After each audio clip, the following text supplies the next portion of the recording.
اس بات پہ بات ہو رہی ہے کہ ملک دیوالیہ ہو گیا ہے، یہ بتا نہیں رہے، پردہ اخفاء میں بات ہے۔ بعض ماہرین کہہ رہے ہیں کہ ملک دیوالیہ ہو چکا ہے، بعض کہتے ہیں کہ نہیں، ابھی ملک جو ہے وہ ڈیفالٹ ہونے کے قریب ہے۔ یہ بتائیں نہ بتائیں ملک دیوالیہ ہوا ہے نہیں ہوا، خدا کرے نہ ہوا ہو، لیکن جو میں آپ کو کنفرم بتا رہا ہوں وہ یہ ہے کہ اخلاقی دیوالیہ پن ہو چکا ہے۔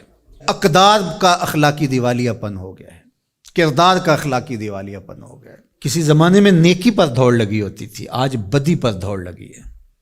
لوٹ مار میں کون آگے بڑھتا ہے، بدکاری میں کون آگے بڑھتا ہے، گناہ میں آگے کون بڑھتا ہے، منافقت میں، مکر و فریب میں، دجل و تلبیس میں، جھوٹ میں کون آگے بڑھتا ہے، یہ دوڑ لگی ہے۔ تو جب یہ دوڑ اس کی لگ گئی ہے تو نتیجہ کیا ہونے والا ہے؟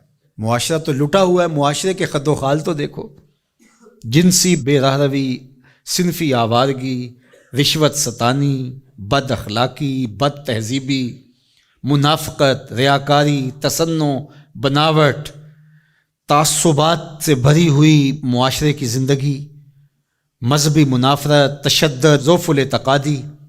ذرا آپ پورے معاشرے کا نقشہ دیکھیں، یہ ہم کھڑے کہاں ہیں، اور اپنی شکلیں دیکھیں اس آئینے کے اندر، تو ہمارے خد و خال کتنے مکروہ ہیں، اور یہ کتنا مکروہ معاشرہ ہے۔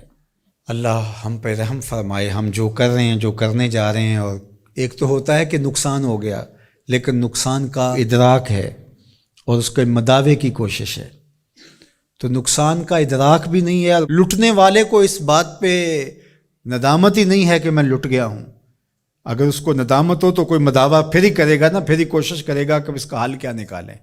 غالب نے کہا تھا نا، ہوا مخالف و شب تارو بہر طوفان خیز، گسستۂ لنگر کشتی و ناخدا خفت است۔ ہوا مخالف ہے، رات تاریک ہے، کشتی کا لنگر ہاتھ سے چھوٹ چکا ہے، اور کشتی بان بھی سویا ہوا ہے، ناخدا بھی سویا ہوا ہے۔ میری کشتی کو خدا ہی بچائے تو بچے، ظلمتیں ہیں یاس کی، شام ہے طوفانوں کی۔